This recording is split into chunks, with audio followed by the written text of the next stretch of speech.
नमस्कार, आपका पसंदीदा डिबेट शो देश का सवाल लेकर हाजिर हूं। मैं हूं मनीष अवस्थी। कश्मीर पर बौखलाया पाकिस्तान अब जंग का उन्माद फैला रहा है, युद्ध की गीदड़ भभकी दे रहा है। तनाव के बीच पाकिस्तान ने बीती रात बैलिस्टिक मिसाइल गजनवी का परीक्षण किया। इसके पहले पाकिस्तान के मंत्री शेख रशीद ने एक कदम आगे बढ़ाते हुए युद्ध की तारीख का ऐलान भी कर दिया। सवाल है कि क्या कश्मीर पर दुनिया में अलग थलग पड़ चुका पाकिस्तान अब अपना वजूद मिटाने पर आमदा हो गया है? क्योंकि युद्ध हुआ तो उसका अंजाम यही होगा। आइए देखिए हमारी ये रिपोर्ट। युद्ध के लिए उतावला हो रहा पाकिस्तान। अब जंग की जुबान बोल रहा है पाकिस्तान। बैलिस्टिक मिसाइल गजनवी से भरी जंग की हुंकार। पाक के मंत्री कर रहे हैं तारीखों का ऐलान। मैं अक्टूबर के आखिर और नवंबर दिसंबर में पाकिस्तान हिंदुस्तान में जंग होती हुई देख रहा हूं। परमाणु युद्ध की धमकी दे रहे हैं इमरान खान। न्यूक्लियर जंग है, वो कोई भी नहीं जीतेगा। लेकिन कश्मीर पर हिंदुस्तान के सबसे बड़े फैसले को अभी 1 महीने का वक्त भी नहीं गुजरा है कि पाकिस्तान के सीने पर लौटते सांप ने जंग की फुफकार भरनी शुरू कर दी है। जमीन पर चौतरफा फजीहत के बीच लाज बचाने के लिए इमरान ने आसमान में गजनवी मिसाइल दागी है। रात के अंधेरे में दिखाई देती ये रोशनी पाकिस्तान के स्याह सपनों को स्वाह करने की वजह बन सकती है, क्योंकि कश्मीर पर तनाव के बीच पाकिस्तान ने इस तस्वीर के जरिए भारत से जंग का जुनून जाहिर किया है। ये पाकिस्तान के बैलिस्टिक मिसाइल गजनवी की तस्वीरें हैं, जिसका युद्ध की धमकी के बीच पाकिस्तान ने परीक्षण किया है। बैलिस्टिक मिसाइल गजनवी सतह से सतह पर मार करती है। ये 290 से 320 किलोमीटर दूरी तक मार कर सकती है। गजनवी 700 किलोग्राम विस्फोटक ले जाने में सक्षम है। कराची के सोननियान उड़ान केंद्र से इसका परीक्षण किया गया। मिसाइल परीक्षण के बाद पाकिस्तानी सेना ने ट्विटर पर लिखा, पाकिस्तान ने सतह से सतह पर मार करने वाली बैलिस्टिक मिसाइल गजनवी का सफल परीक्षण किया, जो 290 किलोमीटर तक कई तरह के वॉरहेड्स ले जाने में सक्षम है। राष्ट्रपति और प्रधानमंत्री ने पूरी टीम और देश को बधाई दी है। अगर आप देखें अभी का सिचुएशन भारत और पाकिस्तान के बीच, उनका मकसद यही है कि ऐसा एक माहौल पैदा करना, और लेकिन जो ग्राउंड रियलिटीज है वो बिल्कुल अलग है। We were aware about the test as per the established CBMs, we were informed about the test by Pakistan. Kashmir पर दुनिया भर से दुत्कारे जाने के बाद पाकिस्तान के इस मिसाइल परीक्षण को महज पैंतरेबाजी माना जा रहा है। पैंतरा दुनिया को तनाव का संदेश और भारत को युद्ध की गीदड़ भभकी देने का। जैसी गीदड़ भभकी एक दिन पहले ही उसके मंत्री शेख रशीद ने दी थी। पीएम इमरान जहां दुनिया के मंचों पर मदद की गुहार लगाते फिर रहे हैं, हकीकत से अनजान उनके मंत्री युद्ध की तारीखों का ऐलान करने की हिमायत कर रहे हैं। अगर सलामती कौंसिल मसलों को हल करती तो आज कश्मीर में रायशुमारी हो चुकी होती। हमें सलामती कौंसिल और अमेरिका से बहुत सारी तौक़ात नहीं रखनी। मैं अक्टूबर के आखिर और नवंबर दिसंबर में पाकिस्तान हिंदुस्तान में जंग होती हुई देख रहा हूं। इसके लिए कौम को तैयार करने निकला हूं। मिसाइल के परीक्षण और अपने मंत्री की धमकी से पहले पाक पीएम इमरान खान ने अपनी गद्दी बचाए रखने के लिए आग उगलने का नाटक जरूर किया। उन्होंने कहा कि परमाणु हथियारों से लैस देश को कमतर आंकना महंगा पड़ सकता है। ये अगर मसला जंग की तरफ चला गया तो याद रखें कि न्यूक्लियर हथियार है दोनों मुल्कों के पास, और जो न्यूक्लियर जंग है वो कोई भी नहीं जीतेगा। लेकिन ये नहीं कि यहां भी तबाही मचेगी, ये दुनिया के ऊपर इसके असर जाएंगे। इसलिए जिम्मेदारी आज आलमी कम्युनिटी के ऊपर है, बड़े बड़े जो सुपर पावर्स हैं। जी हां, ये भी अजीब इत्तेफाक है। पाकिस्तान ये समझने को तैयार नहीं कि उसके सिंध प्रांत में उसकी जंग मक्खियों से चल रही है। जी हां, पंजाब के हाल देखें तो वहां पर HIV जैसे महामारी से पाकिस्तान को निपटना पड़ रहा है। अब इससे आगे बढ़े अगर आप, तो प्रधानमंत्री कार्यालय के सचिवालय के लिए बिजली का बिल देने के लिए पैसा नहीं, तो अब इसकी जंग तो अंदरूनी इतनी चल रही है, दाने दाने को मोहताज है पाकिस्तान, फिर भी मिसाइल उड़ाने को बेताब दिखाई देता है। इसके साथ साथ अब वक्त आ गया है कि गजनवी का घमंड चूर चूर किया जाए, और इतना ही नहीं तो दिन में उनके मंत्री युद्ध की तारीख का ऐलान करते हैं और रात को सेना मिसाइल छोड़ती है। इसी बात को लेकर मचा है बवाल और मैं लेकर आया हूं देश का सवाल। जी हां, मेरे साथ तमाम मेहमान जुड़ेंगे। बोलने के लिए बुलाया जाता है, सोचे वही जो आप बेहिचक बोल सकें और बोले वही जिसका आप जवाब सुन सकें, क्योंकि ये देश का सवाल है। जी हां, मेरे साथ स्टूडियो में मौजूद हैं बीजेपी प्रवक्ता जयराम विप्लव, मेरे साथ मेजर जनरल के सिन्हा साहब मौजूद हैं, मेरे साथ दिनेश नैन जी जो कि मिसाइल एक्सपर्ट हैं वो मौजूद हैं, मेरे साथ पाकिस्तान से खालिद महमूद जो थरथरा रहे हैं, यानी उनके चेहरे पे जो मुझे दिखाई दे रहा है, जो हाव भाव हैं वो थरथराए, कपकपाए, सकपकाए हुए दिखाई दे रहे हैं, वो भी मौजूद हैं। और मेरे साथ इस बीच और भी मेहमान जुड़ेंगे। लेकिन इससे पहले कि मैं बहस को आगे बढ़ाऊं, सबसे पहले खालिद महमूद आपसे सवाल, दाने दाने को मोहताज हैं आप, कैसा युद्ध चाहते हैं?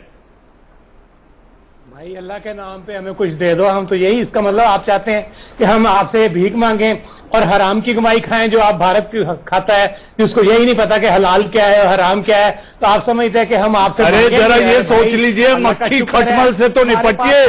अरे आप खालिद साहब पाकिस्तान के पत्रकार हैं, आपके सिंध प्रांत में मक्खियों से जंग लड़ रहे हैं आप, लोग परेशान हैं, HIV की महामारी से परेशान हैं, प्रधानमंत्री कार्यालय का बिल देने के लिए आपके पास पैसा नहीं है, किस तरह की भुखमरी से तो आप निपट रहे हैं और आप बात करते हैं भारत जैसे ताकतवर मुल्क से जंग करने बिल देने को पैसे नहीं है।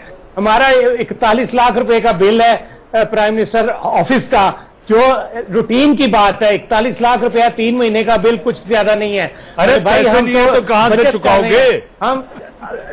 हम वो कुछ करेंगे जिससे हम ऐसा कुछ बनाए जिससे भारत की नींदें हराम हो जाएं और वो उसको। अरे ये सपना छोड़ दीजिए, ये सपना छोड़ दीजिए। मेरे साथ मेरे मेजर जनरल के सिन्हा हैं, दिनेश नैन हैं। वो जो मिसाइल है ना, जैसे ही छोड़ोगे वहीं पलट के आपके पास आ जाएगी। हमारे पास वो सारे साधन हैं। आपके मिसाइल गिरते हैं और रास्ते में जल जाते हैं, हमें देखा हुआ है। और जो वहां हमारा शुक्र है कि हम। अरे खालिद साहब 4 जंगें आपने देख चुकी है, क्या हाल हुआ है, पस्त पड़ गए। थकी हारी सेना को लेकर कब तक आगे आओगे, कब तक आगे आओगे? थकी हारी सेना है आपकी। भाई आप कहते 4 जगह देख चुके हैं, हमने क्या हाल करोगे? जान साहब आ रहा हूँ आपके पास, जान साहब, दिनेश नैन, जयराम आपके पास आ रहा हूँ। जरा खालिद जी क्योंकि पत्रकार है तो उनसे जरा बातचीत तो कर। खालिद जी बोलिए खालिद साहब। पत्रकार साहब है खालिद महमूद, खालिद जी के इनके मैं एक सवाल करूं इनसे। जी 1 मिनट दिनेश नैन जी, सिन्हा साहब आप बहुत सारे सवाल करिएगा, इनके कान के कीड़े झड़ा दीजिएगा। अरे खालिद साहब जरा सेना का आंकड़ा तो देख लीजिए, आधे भी नहीं हो, आधे भी नहीं हो भाई साहब, कहाँ टिकोगे? हमने मार मार के भगा दिया, आपने उसको अवार्ड दे दिया। ऐसे कई अभिनंदन आएंगे यहाँ। खालिद जी एक बात बताइए। दिनेश जी जरा इनको समझाइए कि मिसाइल कार्यक्रम क्या होता है। का लिहाज कीजिए। अरे खालिद जी आप दुनिया में तीसरे नंबर पे गधे पालने में हो। खालिद जी आपके कराची में कुत्ते काट के बेचे जा रहे हैं। अरे आपकी उम्र का शर्म करो भाई कुछ। आइए हम आपको भी कराची के अंदर मक्खियों का पूरा आप पाकिस्तान आइए, आपके पार्ट्स भी बेचेंगे यहाँ पे। हम कितने बेचते हैं? हमें तब देखोगे जब इंडियन पार्ट्स भी बेचेंगे यहाँ पे। आप हमें तब देखोगे जब आप में जान होएगी। कुछ खा पी लो भाई, कुछ खा पी लो, कुछ तो तभी तो उम्र भी ज्यादा है आपकी। हम क्या आप जवानों को भेजो, आपसे थोड़ी लड़ेंगे हम। हमें खालिद साहब आप तो ज्यादा अजीज है। हम इंतजार में आप लोग यहाँ पे आए। आप तो बूढ़े हो गए, देखेंगे आप बूढ़े हो गए, इंतजार में आप यहाँ पे आए। आइए तो सही। आपकी सेना के 9,000 करोड़ रुपए आप खालिद जी आपकी सेना 9,000 करोड़ रुपए का बिजनेस कर रही है। आपकी सेना ब्रेड बनाती है, आपकी सेना गोबर से बिजनेस कर रही है, आपकी सेना के जनरल बिस्कुट बनाने की फैक्ट्री लगा के बैठे हुए हैं। आपकी उम्र हो गई, उन्हें भेजो लड़ने के लिए। आपसे क्या लड़ेंगे हम लोग, ये बताइए आप। तो है हमारी फौज बावजूद तैयार रहती है, हर काम करती है, क्या बात करते हो? अपनी आवाम का ख्याल रखती है, दिनेश जी, तैयार भी रहती है। अतीकुर रहमान भी जुड़ गए, जनरल साहब, जनरल सिन्हा, खैर भी कराएंगे। पाकिस्तान पीओके चले जाएगा के डर से इस तरह का उन्माद फैलाने की कोशिश कर रहा है जल सेना। खालिद जी और इस बार सेना आएगी तो मनीष जी आपने सही बात केवल इनके साथियों के नहीं जाएगा। आप BRB नहर से भाग जाते हो। बात करते हैं या जब हम बात करते हैं पाकिस्तान की, अरे खालिद साहब हमारे जनरल को सुनिए, जिन्होंने हमारे जनरल को सुनिए, खालिद महमूद चाइना को, इनकी तिलमिलाहट वो है कि वो खुद बेचैन है, पाकिस्तानी बेचैन है हमारे साथ जुटने के लिए। तिलमिलाहट ये है कि इनके सारे, चाहे वो इनके आतंकवादी हो, चाहे इमरान खान हो, बाजवा हो, चाहे इनके जितने भी इनके लोग हैं, उनको तिलमिलाहट है कि इनके थप्पड़े खा रहे हैं। 52 मुस्लिम देश में 51 मुस्लिम देश भारत के साथ आके खड़ा हो गया, तिलमिलाहट उसकी है। वो कहते हैं कि पाकिस्तान एक मुस्लिम राष्ट्र नहीं है, आतंकवादियों का देश है। आतंकवादियों में हाफिज सईद हो, मौलाना मसूद अजहर हो या सैयद सलाहुद्दीन हो, जब उनकी भाषा लोग शुरू कर दें, मिनिस्टर शुरू कर दें, धमकी देते हैं। इनको मेरी आपसे एक इल्तिजा है, याद नहीं है कि पृथ्वी अग्नि, जब अग्नि उगलेगी आग, जब पृथ्वी चलेगी ब्रह्मोस चलेगा। ब्रह्मोस इन्हें पता है ब्रह्मोस क्या है, इनको क्या क्रूज मिसाइल के बारे में पता नहीं है, इनको इन चीजों के बारे में पता हो वो तो हमें अभी तो आपने क्या देखा है। अरे भाई आप देखिए मनीष जी, मैं ये बता दूं, आपके माध्यम से पाकिस्तान में लोग सुनते हैं। जनसेना मैं एक चीज आपसे कहना चाहूंगा कि आतंकी मसूद अजहर को हम मौलाना कहकर ना बुलाएं, वो आतंकी है, वो दहशतगर्द है। उसका नाम मौलाना लेने की जगह आतंकी मसूद अजहर लिया जाए। आतंकी मसूद अजहर आतंकी नरेंद्र मोदी सही बात करते हैं। खालिद साहब सुनिए, अपनी जुबान पर लगाम दीजिए। 1947 से आपको धूल चटाई, 1965 में आपने दिखाई। अरे 71 में तो हमारी पैदल फौजें कराची तक पहुंच गई थी, इस्लामाबाद में झंडा फहराते तिरंगा बच गया। आप 399,000 फौजों ने समर्पण किया था, आप भूल जाते हैं। अरे क्षमा शोभती उस भुजंग को जिसके पास गरल हो। हमने बार बार आपको क्षमा किया है। आज भी हमारे मुल्क के प्रधानमंत्री कह रहे हैं कि आओ मिलकर के गरीबी और अशिक्षा से जंग लड़ते हैं, लेकिन आप टुकड़े टुकड़े के साथ पैदा हुए थे।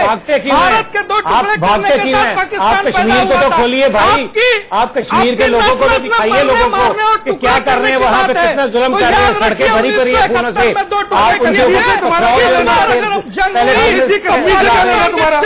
हमारे घर की बात है, याद रखना, आनी चाहिए। आप कश्मीर कैसे जुल्म कर रहे हैं, हिंदू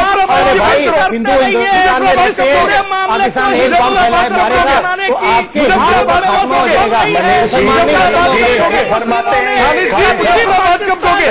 नहीं दिया। कश्मीर लेकिन क्या हुआ, मुजफ्फराबाद कब दोगे? 1999 में क्या हुआ था, मुजफ्फराबाद में कब देंगे?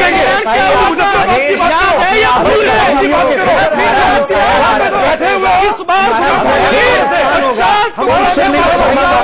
हमारे करेंगे आपके मुल्क के, हमारे वक्त रहते चेत जाओ।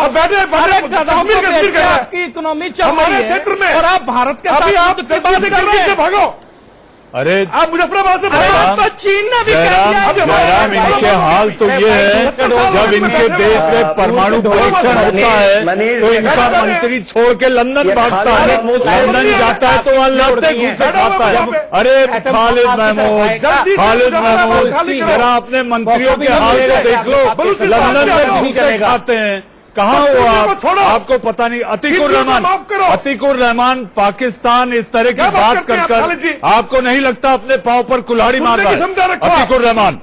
अरे भाई हम आपकी गर्दन पे कुल्हाड़ी मार रहे हैं, अपने पांव पे नहीं, आपकी गर्दन पे कुल्हाड़ी मार रहे हैं। अरे इतनी औकात कहाँ है खालिद साहब? आईना देखो, आईना देखो और आंकड़े देख लिया करो। आपकी फौज की ताकत क्या है? भारत में दहशतगर्द फैलाते हो। बलूचिस्तान में और आपके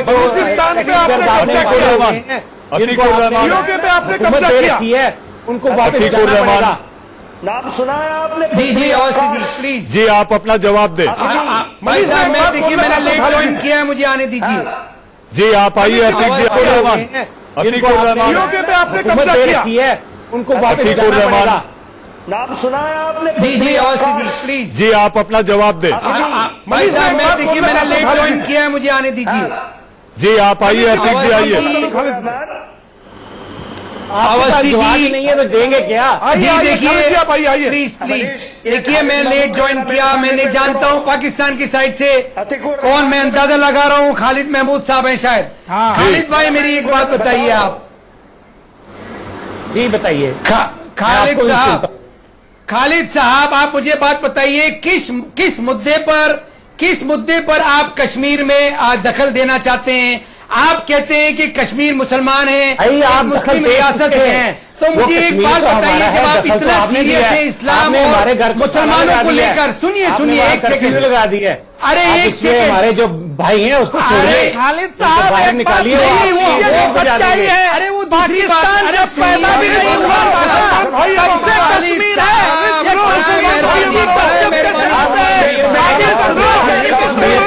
आपका कश्मीर में जो भी मसला बनता है वो तब आया 1947 में। आपको मैंने बताया कि हम अपने हमसाए बदलने वाले हैं, होगी तो हमारे हमसाए भी बदलने वाले हैं। जयराम, चूंकि पाकिस्तान से बहुत दूर से बैठे हुए हैं वो मेहमान कह देते हैं, क्योंकि हमारी संस्कृति ऐसी है, तो एक एक बोलेंगे तो उनका जवाब और सवाल दागने में आसानी होगी। ये क्या मिसाइल दागेंगे? अरे खालिद साहब डरिए मत, हम लोग डराते नहीं हैं। शेरों को तजुर्बे ने सिखाया है। अरे सुनिए, अरे रुकिए सुनिए, शेरों को, भारत जैसे शेर को तजुर्बे ने सिखाया है खामोश रहना, शिकार चिंगाड़ के नहीं किए जाते। याद रखना ये भारत है। जी आप अंधेरे में ही आप पीठ पे जन छुरा घूमते हो आप। अरे छुरा नहीं रोकते, आंखें खोल लो, रात को बच्चे नहीं सो रहे। आपके मुल्क में रात को बच्चे नहीं सो रहे, आंखें खोल लो। खालिद सुनो, अभी अकीलुर रहमान को सुनो, हमारे मुसलमान भाई हैं, वो देश ही हमारे देना चाहते थे। अतीकुर रहमान, खालिद महमूद, सुन लीजिए उनसे। आप इंडिया में 1000 कट करना चाहते थे, अभी तो कट शुरू हुआ है। पहला है पीओके, फिर है गिलगित बल्तिस्तान, फिर है वो अक्साई चिन का इलाका, फिर आता है सिंध, दिनेश जी, नागालैंड, दिनेश जी, सुनो,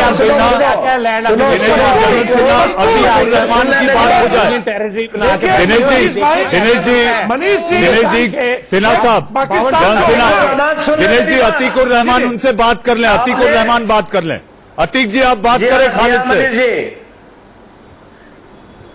हाँ खालिद भाई या छोटी सी बात करना है, खालिद मोहब्बत है इस्लाम से, इस्लाम के मानने वाले मुसलमानों से। खालिद भाई तो आप बताइए, आपने पाकिस्तान का डिमांड किया था, इसी इस्लाम के नाम पे आपको दिया गया। महात्मा गांधी जैसी हस्ती ने ना सिर्फ आपको बंटवारा करके एक टुकड़ा दिया, बल्कि उसके साथ में पूरा की पूरा साजो सामान भी दिया, लेकिन आप उसी बांग्लादेश के मुसलमानों के साथ में आप इंसाफ नहीं कर पाए। आपको बांग्लादेश अलग करना पड़ा, आपने उनके साथ में ज्यादतियां की। क्या गारंटी है खालिद भाई आज कश्मीरियों के साथ में वो ज्यादतियां आप नहीं करेंगे? आप मॉरल ग्राउंड पे हमेशा लूज कर देते हैं। खालिद भाई आपका कोई मॉरल ग्राउंड नहीं रहता है। जनरल सिन्हा, अतीकुर रहमान को बोलने दे। General Sinha, I request you, general Sinha, I request you, let Atiqur Rahman speak to Khalid Mahmood. Hamid का नाम सुना है? अरे भाई आप लोग डर गए हैं, डर के आप बात ही नहीं सुन रहे मेरी। आप एक एक करके आइए, आपसे तो फिर भी भाग जाएंगे। भी आप लूजर हो। आप जिसमें होते हो, जल्दी इस बात को समझ रहे हैं, उसके लिए आपके लिए उतना अच्छा रहेगा और तमाम दुनिया के मुसलमानों के लिए अच्छा रहेगा। पीछे आपके नाम पे मुसलमान बदनाम हो रहे हैं, पीछे आपके नाम पे इस्लाम बदनाम हो रहा है। खालिद साहब की बात करें, आपने बांग्लादेशियों को क्यों छुपाया? उनकी बात ना करें, दुनिया में उनकी बात करें। General Sinha, one at a time, it is a request, one at a time. एक एक कर बोलेंगे तो खालिद महमूद से तमाम बातों पर चर्चा हो सकेगी, बहस होगी और उनको आईना दिखा सकेंगे। one at a time. A request to my panelists here. इनको आना नहीं, थप्पड़ दिखाना है, थप्पड़ मारना है इनको। मनीष जी जी जूते मारेंगे, हम जूते मारेंगे। आप चारों थप्पड़ मारने की बात करके हम जूते मारेंगे, मिसाइल चलाएंगे आपसे। 370 अरे छोड़िए साहब, वो हाथ नहीं होंगे, वो हाथ नहीं होंगे जो इसको उठे। 370 खालिद महमूद वो हाथ नहीं होंगे। आपके ऊपर जूते कैसे चला रहे हैं, कैसे मनीष, मैं कुछ बोलना चाहता हूँ यहाँ पे। प्रधानमंत्री, अरे कटोरा लिया मनीष, मैं एक मिनट खालिद भाई से कुछ बोलना चाहता हूँ। प्रधान खालिद भाई, आप प्रधानमंत्री ना कहिए खालिद भाई, मोदी को, अभी लोग पाकिस्तान ऑक्युपाइड कश्मीर के, उनको आप हिटलर कहिए। पाकिस्तान नरेंद्र मोदी जी की जय जयकार हो रही है बलूचिस्तान में, सिंध में, 30 करोड़ लोग रहते हैं, उनको तो आप भूल जाओ। ये इमरान खान भिखारी है। उनमें भी आप नाम सुन लें। खालिद महमूद 7 गुना आपका इमरान खान भिखारी है। औकात में रहना, ये निर्लज्जता मत दिखाइए। खालिद भिखारी है, भिखारी कटोरा लेके घूम रहा है। जनरल सिन्हा, अरे भाई कटोरा जनरल सिन्हा, 24 सीट भरेंगे, 24 सीटें भरेंगे। भूषण यादव को भूल हुई थी 1947 में, पाकिस्तान ऑक्युपाइड कश्मीर ये थे ना वो, अभी हम लोग जो है यहाँ गवर्नमेंट में आएंगे। आतंकी पहले आतंकी जिन्ना, खाली करो। आतंकी जिन्ना के जितने भी इन्होंने ढाए थे दिनेश जी, सितारा। जनरल सिन्हा, अब देखो समय आ गया कि पाकिस्तान को देश में मिलाना है, अखंड भारत का सपना पूरा होगा। अब आपको लगता है जनरल सिन्हा की ऐलान जंग एक निर्णायक प्रहार हो जाना चाहिए? अरे भाई कर दीजिए, जंग का ऐलान कीजिए, हम आपको जवाब देंगे। और आपको हमने एक तरफ पटाखा छोड़ा है और आप करेंगे आपको, तो जब चलेंगे ये जो तो आपकी कहते हैं जो ना छुरी है वो दब जाएंगी। भूल गए अभी थोड़ी दिनों पहले जो जवाब मिला, प्रॉक्सी वॉर बाय पाकिस्तान, ये तो बालाकोट पाकिस्तान भूल गए। हम लास्ट हाथ जोड़ करके अभिनंदन को वापस कर गए थे आप। लास्ट फेज, और उसकी आपने, हमने अभिनंदन को भेजा था शेर हनुमान, आज भी अभिनंदन हमारा हनुमान था। आपकी सेना और दीजिए अभिनंदन। बार जाएंगे और इनको माल बजा करके आएंगे। कहती हैं अभिनंदन आपकी सेना नहीं लड़ सो जाओ सकती। बच्चों को, आपकी सेना डरपोक है। अभिनंदन देखा हमारे अरे थकी आ रही है दिनेश जी, अरे भाई आप सेना थकी आ रही है, अभिनंदन तो यहाँ पे है हमारे पास। थकी आ रही है सेना इनकी। पहले कारगिल वार में फिर हमने इज्जत के साथ इसको पाकिस्तान में घुस करके फिर आपको वापस इनके किया। सरों को काट के लाया। हमारे मरहूने मिले अभी थे तुम लोगों को, आप एक दो और अभिनंदन दीजिए। पक्का। चाय पिलाए तो जला के भारत में एक कहावत कर दिया है, तुम्हें। जी हाँ, भारत में कहावत है, लातों के भूत बातों से नहीं मानते। जी हाँ, क्या ऐसे ही माहौल में द्विपक्षीय बात आगे बढ़ेगी? अब वक्त चला एक छोटे से ब्रेक का। ब्रेक के बाद इसी पर होगी बहस कि आखिर पाकिस्तान, वो लतखोर पाकिस्तान कब सुधरेगा और उन्माद बढ़ाने की कोशिश और दुष्प्रचार की कोशिश को भारत कैसे कुचलेगा? ब्रेक के बाद।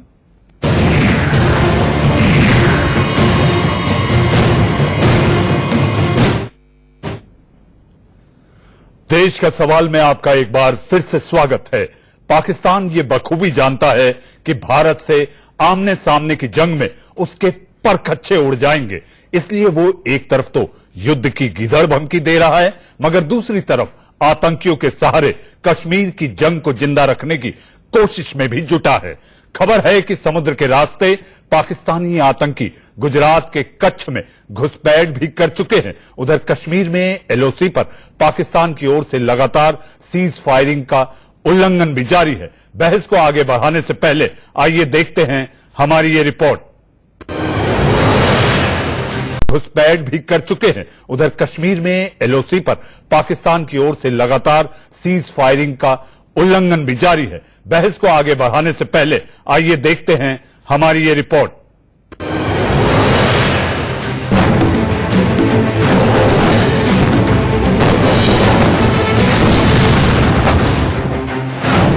गुजरात के कच्छ में घुसे पाकिस्तानी आतंकी।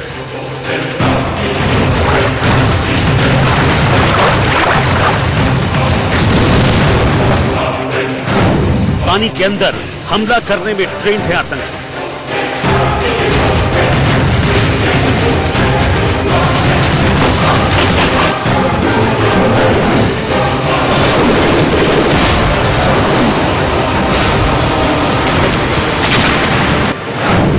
बढ़ाई गई गुजरात के सभी बंदरगाहों की सुरक्षा।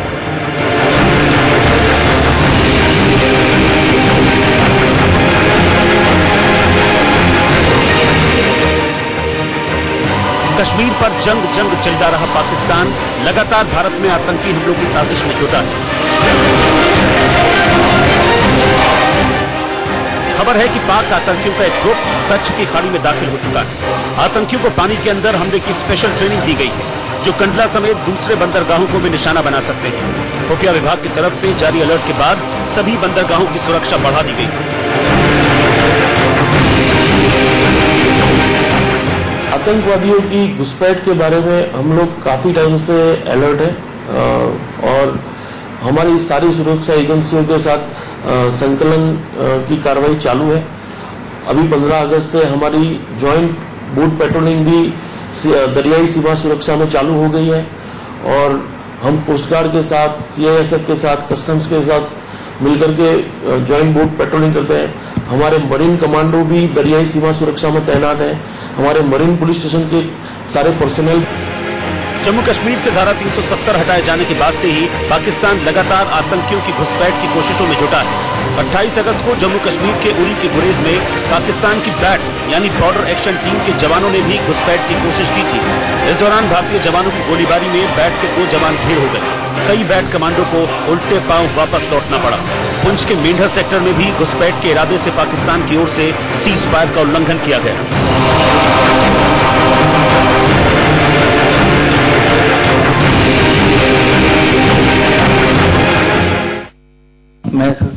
हम काफी सालों से बोल रहे हैं कि पाकिस्तान जो है आतंकवाद को एक स्टेट पॉलिसी की तरह यूज करता है और हर बार जब भी हमें मौका मिला है हमने उनको इस बारे में अवगत कराया है कि हमारे कंसर्न्स क्या हैं। ये आपकी बात बिल्कुल सही है कि हमें खबर मिली है कि पाकिस्तान ये कोशिश कर रहा है आतंकवादियों को इन्फिल्ट्रेट कराने का और हम तो यही डिमांड करेंगे जो इंटरनेशनल कम्युनिटी डिमांड करती है और जो उनका इंटरनेशनल ऑब्लिगेशन बनता भी है कि जो आतंकवादी गुट, आतंकवादी संगठन और आतंकवादी वहां हैं उनके खिलाफ पाकिस्तान कार्रवाई करे, ठोस कार्रवाई करे और जैसा हमने कहा ऐसी कार्रवाई करे जिससे वो दोबारा वापस ना आ सके और दोबारा क्रॉस बॉर्डर टेररिज्म की जो हम बात करते हैं वो उनकी तरफ से न हो। 5 अगस्त को जम्मू कश्मीर से धारा 370 हटाए जाने के 2 दिन बाद ही पाकिस्तान जेल में बंद आतंकी हाफिज सईद को भी रिहा किया जा चुका है। खबरों के मुताबिक पीओके में आतंकियों की बड़ी फौज घुसपैठ को तैयार है, मगर बॉर्डर पर जवानों की मुस्तैदी से उन्हें कोई मौका नहीं मिल पा रहा। पाकिस्तान जब भी सीधे जंग के हालात में खुद को कमजोर पाता है तो इसी तरह के छद्म युद्ध में जुट जाता है और यही वजह है कि हिंदुस्तान में युद्ध और छद्म युद्ध दोनों के लिए अलग अलग चक्रव्यूह तैयार कर दिया है।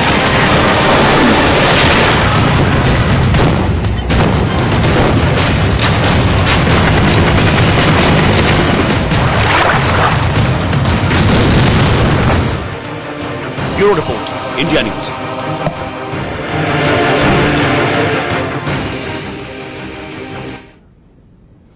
पाकिस्तान के अगर आप हाल देखें तो बेहाल पाकिस्तान है। जी हां, हमारे देश के गृह मंत्री अमित शाह की ललकार, हमारे देश के रक्षा मंत्री राजनाथ सिंह की हुंकार से पाकिस्तान डरा, थरथरा और कपकपाया, सक पकाया सा है। उसको समझ नहीं आ रहा तो वो अब क्या करने की कोशिश कर रहा है।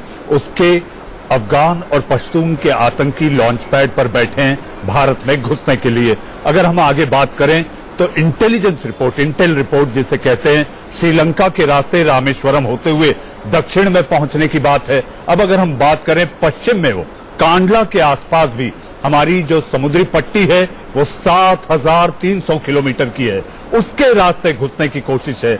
लेकिन नापाक पाकिस्तान ये हरकत में कामयाब नहीं हो सकता। इसी को लेकर पाकिस्तान ये कोशिश कर रहा है कि चारों तरफ से भारत को कैसे घेरा जाए। जी हां, लेकिन सफलता हाथ नहीं आएगी क्योंकि उसे नहीं पता कि इतनी उसकी कुव्वत नहीं। जनरल सिन्हा पाकिस्तान को एक बार प्यूनिटिव मेजर के तहत बालाकोट हो जाना चाहिए। जी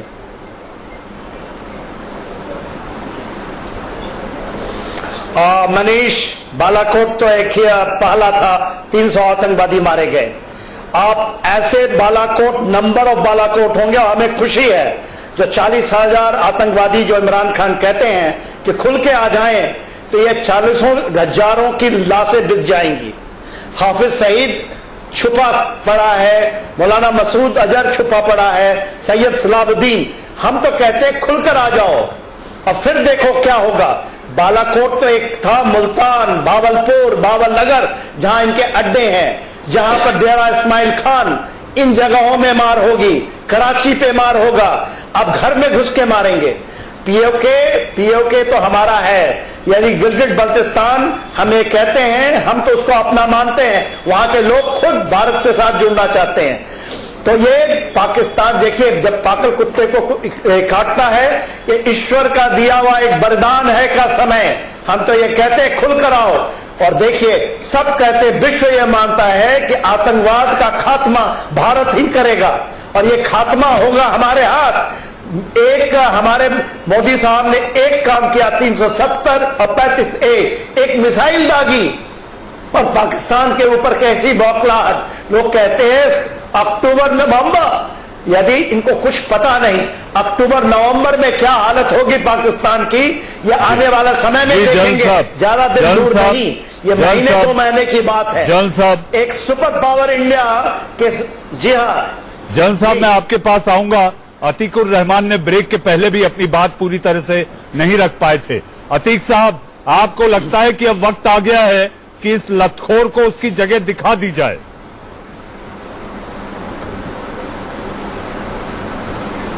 जी अवश्य जी। देखिए, एज ए सिविलियन मैं वॉर मॉन्गरी में बिलीव नहीं करता हूं। मैं खालिद साहब को भी यही समझाने की कोशिश कर रहा था, और हम अपने आपस में भी जब हम बातें करते हैं, सिन्हा साहब वगैरह से कई डिबेट में मैं गया हूं, वॉर मॉन्गरिंग दोनों तरफ से अच्छी नहीं है, क्योंकि दोनों के मुल्कों को ये शोभा नहीं देता है कि वॉर मॉन्गरिंग से कुछ हासिल होगा। हमारी दोनों की परिस्थितियां जो हैं वो परिस्थितियां हैं। मैं सिर्फ ये बताना चाह रहा हूं, एक सेकेंड वॉर, जिसकी एक सेकेंड, सिन्हा साहब आप कह सकते हैं, मैं सिविलियन बात कर रहा हूं। हमारे साथ एक सिवा साहब, major general general Sinha, Atiqur Rahman अपनी बात कर लें।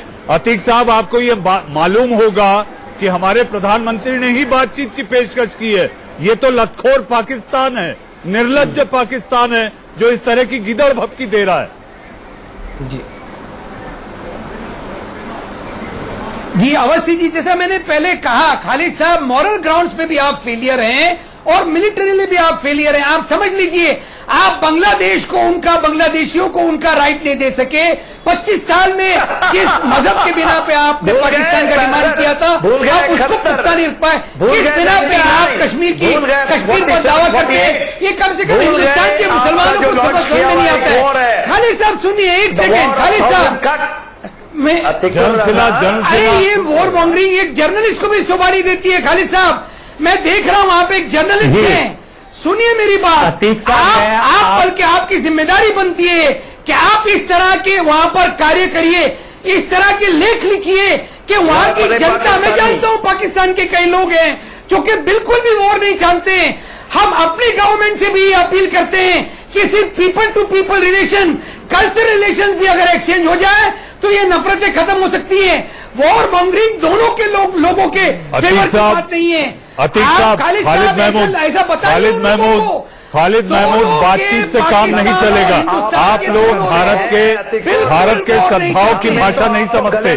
खालिद साहब, सैनिकों को वापस बात ये कि मैं, अतीक साहब ने जिस तरीके से बड़े सुलझे अल्फाज में बात की कि जी हम दोनों मुल्क जो है वो जंग नहीं चाहते, ये हकीकत यही है कि पाकिस्तान भी जंग नहीं चाहता और इंडिया भी जंग नहीं चाहता, क्योंकि दोनों को मालूम है कि जब जंग होगी तो इसके असरात जो हैं वो जिस तरीके से इमरान खान भी कह चुके हैं, नरेंद्र मोदी भी कह चुके हैं कि इसके असरात जो हैं वो बहुत दूर तक जाएंगे और ये खिस्सा इस वक्त ये जंग का मुतहम्मल नहीं हो सकता। लेकिन अगर भारत की ये चाहता है कि भारत पाकिस्तान के ऊपर अपना बर्तरी कायम करे तो ये नामुमकिन है। पाकिस्तान का बच्चा अरे जो तो है, बड़ी बड़ी बातें बोलना बंद करिए ना खालिद साहब, बड़ी बड़ी बातें बोलना बंद करिए आप। परमाणु की बात आपने की, मिसाइल आपने छोड़ी, बड़ी बड़ी बातें, युद्ध की धमकी देना। अगर आप लोग वाकई शांति के चाहने वाले हो तो ये बातें करना बंद करिए आप। जल्द सी बात पाकिस्तान इस तरह की धमकी लगातार देता रहे और ये कोशिश करके आतंकियों को चारों तरफ से, चाहे दिल्ली हो, दक्षिण भारत हो, पश्चिम भारत हो, आखिर पाकिस्तान कब सुधरेगा और कैसे सुधारा जाएगा? मनगढ़ंत कहानियां ये बना रहा है, सारे दुनिया में एक दुष्प्रचार करने की कोशिश की है, तो कैसे रोके इसे? देखो मनीष, आपने बिल्कुल ठीक बोला। आज पाकिस्तान अकेला पड़ गया है पूरे संसार में और बुखला गया है कि वो उसको ये नहीं पता अगला स्टेप क्या करूं। तो कहीं ना कहीं एक तो वो अपनी जो इंटरनल कॉन्स्टिट्यूंसी है उसके लिए ये बार बार बातचीत कर रहा है कि हम अगर लड़ाई भी करनी पड़ी और तो हम उसके लिए तैयार हैं और हम न्यूक्लियर वेपन भी है हमारे पास। तो वो अपनी जो पॉपुलेशन है, अपनी जो कॉन्स्टिट्यूंसी है उसको दिखाना चाहता है। दूसरा जो है ये इंटरनेशनलाइज करना चाहता है। कहीं ना कहीं ये अमेरिका के ऊपर और यूनाइटेड नेशन के ऊपर प्रेशर डाल रहा है कि हमारा जो ईस्टर्न बॉर्डर है वो आज की तारीख में लड़ाई की हालात में है, तो हम आपको हेल्प नहीं कर पाएंगे तालिबान के साथ जो बातचीत हो रही है अफगानिस्तान में। तो ये प्रेशर डाल रहा है। पर आज पाकिस्तान दो तीन चीजें कर सकता है जो हमें ध्यान रखना है। लड़ाई की बात तो छोड़ दो, लड़ाई नहीं कर पाएगा पाकिस्तान। उसके पास 2-3 दिन लड़ाई लड़ने के वो हथियार भी नहीं है, अम्यूनिशन भी नहीं है और क्षमता भी नहीं है। पर वो 3-4 चीजें करेगा। एक तो आतंकवाद का पूरा फायदा उठाएगा। अभी गुजरात में भी, साउथ में भी और कुछ एक ऐसे आतंकवादी गतिविधियों से जिस प्रकार से पुलवामा हुआ था ऐसा कर सकता है। अफवाहें फैलाएगा, र्यूमर फैलाएगा, साइबर वारफेयर करेगा और सोशल मीडिया का इस्तेमाल करेगा। खालिद साहब अब तो सुधर जाओ, अब तो सुधर जाओ। जल्द से जल्द उनका जवाब ले लेते हैं, फिर दिनेश नैन और जयराम ये लोग भी बाकी हैं। अरे सिर्फ जन सेवा करेगा कि भाई इंडिया को समझाओ, आप इस बुलावे में मत रहे सर। जन सेवा नहीं बचेगा। इस वक्त आ रही एक बड़ी खबर, खालिद साहब रुकिए, इस वक्त आ रही है एक बड़ी खबर। भारत पाकिस्तान तनाव के बीच आर्मी प्रमुख, आर्मी चीफ का कल कश्मीर दौरा होगा। श्रीनगर जाएंगे आर्मी चीफ बिपिन रावत। इस वक्त की सबसे बड़ी खबर, श्रीनगर में सुरक्षा का जायजा लेंगे सेना प्रमुख। 370 हटाने के बाद जेएनके का पहला दौरा। जनरल बिपिन रावत कल कश्मीर के दौरे पर श्रीनगर पहुंचेंगे, सुरक्षा का जायजा लेंगे। अपने आप में ये संकेत और संदेश पाकिस्तान को समझ लेना चाहिए।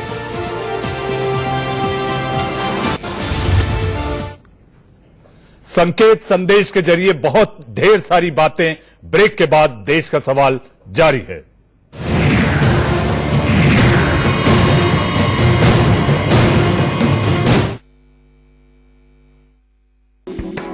पाकिस्तान ने दिखाया गजनवी डर और महिला टोलकर्मी को जड़ा थप्पड़।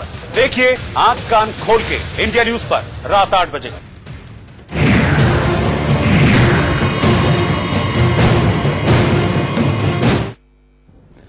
आज दिन में मैं तारिक फतेह का एक वीडियो पोस्ट देख रहा था। जी हां, उसमें पाकिस्तान के हाल कितने बदहाल हैं इसका वीडियो था, जिसमें पाकिस्तान का एक पुलिसकर्मी साइकिल पर पेट्रोलिंग कर रहा था। खालिद साहब, ये तो आपके हाल है, पेट्रोल डीजल है नहीं और बात कर रहे हैं जंग की। कूटनीति में हारे तो आतंक के सहारे आप भारत को आंखें तरे रहे हैं। देखिए जी, जो मैं अब सीरियसली बात इस तरीके से आपसे कहना चाहूंगा कि आप अपने गांधी जी के हिंदुस्तान को बचाइए, पाकिस्तान कायदे जिनाह के पाकिस्तान को बचाएगा। इसी तरह दोनों मुल्क एक दूसरे को बचाएंगे अपने तो पूरा खिता बच जाएगा। देखिए हम तो तैयार हैं। खालिद साहब आप पत्रकार हैं, आप भी वहां अपनी सरकार और अपनी सरकार में बैठे तमाम हुक्मरानों को ये बताइए कि वो जो बयान देते हैं आपके रेल मंत्री फवाद चौधरी, शेख रशीद, इनको समझाइए क्यों ऐसे बयान देते हैं। इस तरीके से अगर भारत का रवैया रहेगा तो पाकिस्तान की हुकूमत इसी तरह के जवाब देगी। दिनेश जी आ रहा हूं आपके पास। को अवाम के लिए ओपन कीजिए, उसको जेल न बनाइए, उसको अवाम जो है उसको बाहर आने दीजिए। आप भी लिखिए और आप भी बोलिए अपने मुल्क में, अपने टीवी चैनल में आपके हुक्मरानों को ये संदेश और संकेत दीजिए कि भारत को आप नहीं धमका सकते। हमारे दाने दाने को आप मोहताज हैं। पेट्रोल डीजल है नहीं, टमाटर प्याज गाजर है नहीं। हम आपको भी समझाने की कोशिश नहीं, हमें समझने की जरूरत नहीं है। दुनिया में हमारी अर्थव्यवस्था, हमारी ताकत क्या है, ये दुनिया जानती है। मनगढ़ंत कहानियां आपके बनाने से आपके साथ दुनिया नहीं आएगी। पथराव होगा उनके ऊपर ईंटें पड़ेंगी उनको, अगर आपके आर्मी चल जाएंगे। कूटनीति में हारे तो आतंक के साथ इजाजत दीजिए बाहर आने सुन की। लीजिए, आप मनीष भाई कह रहे थे कि आपकी योजना है शायद आतंकियों के सहारे भारत को घेरने की, लेकिन भारत ने मानवतावादी शक्तियों को पूरे विश्व में आपके खिलाफ आपको घेरने के लिए खड़ा किया। OIC में क्या हुआ, जो इस्लामिक देशों का सबसे बड़ा संगठन है, सुरक्षा परिषद में क्या हुआ, आपको आपका साथ नहीं दे रहा है। आज दुबई में आपको मदद नहीं मिल रही है, तो विश्व की तमाम मानवतावादी और पाकिस्तान एक ऐसा मुल्क है, वो पैदा ही इसलिए हुआ कुछ लोगों की मजहबी सनक और दूसरे धर्मों को लेकर के उस विचार कुविचार पैदा हुआ है। और पाकिस्तान पैदा हुआ भारत के दो टुकड़े करके। आज भी आपकी सोच नहीं बदली। एक छोटी सी बात खत्म कर दूं, आज भी इनकी सोच नहीं बदली है। ये मरने मारने और टुकड़े करने तक सीमित है, लेकिन इनको ध्यान नहीं आता। 71 में हमने 2 टुकड़े इनके किए थे। विप्लव टाइम कम है। समझ नहीं, इनसे दिनेश जी क्या पाकिस्तान परमाणु युद्ध सोच भी सकता है सपने में, जो वो कह रहा है? दिनेश जी, सिन्हा साहब आ रहा हूं, जल्द सिन्हा आ रहा हूं। मनीष देखिए, जहां तक सवाल है, जहां तक कश्मीर का सवाल है, अब पाकिस्तान को दिखाई दे गया कि कश्मीर के 545 नौजवान आज ही जम्मू कश्मीर राइफल में भर्ती हुए हैं। कश्मीर के अंदर हर पंचायत में 5-5 करोड़ रुपए जा चुके हैं। बिजली पानी सड़क बननी शुरू हो गई है। कश्मीर के अंदर एक भी गोली नहीं चली। कश्मीर के अंदर कोई दंगे नहीं हो रहे इनके उकसाने के बाद भी। दूसरी तरफ इनके जो बाजवा साहब है, वो डबल रोटी की फैक्ट्री लगा रहे हैं। समय कम है, बच्चे जो है वो जाकर के मनीष, इसमें कोई शक नहीं कि आज पाकिस्तान जो है एक ही चीज कर सकता है, आतंकवादियों से भेजने की कोशिश करेगा, चाहे वो कश्मीर में है, वहां पर वो लास्ट 10 सेकंड और इसलिए आपको चौकन्ना रहना है कि लास्ट 10 सेकंड आतंकवादी मनीष जी, मैं तो बहुत खुश हूं। देखिए सिवाज बोल रहे हैं कि भेजने की कोशिश करेगा। देखिए मेरा ये मानना है कि वो ऑलरेडी शुरू कर चुका है, और मैं बहुत खुश हूं कि ये ऐसा कर रहा है। वो 40,000 की धमकी देता है, वो भेजे। एक चुन के मारे जाएंगे, एक चुन, और पूरे धरती का बोझ उठ जाएगा। जल Sinha, thank you so much. Pakistan को संकेत और संदेश, जैसा कि मैंने ब्रेक के पहले कहा था, मत जुर्रत करना पाकिस्तान भारत पर परमाणु की। हिंदुस्तान का हर पत्थर परमाणु बम की तरह है। यदि अगर जिंदा रहना चाहते हो तो ये याद रखना, नापाक पाक को पाक सोच के साथ पैदा कर लो ईमान, तभी बच पाओगे, वरना भारत से टकराओगे तो चूर चूर हो जाओगे। जी हां, देश का सवाल में आप लोग जुड़े, बहुत बहुत धन्यवाद। अब खबरों के सिलसिले को आगे बढ़ाएंगे मेरे सहयोगी रोहित पुनेठा, आंख कान खोल के।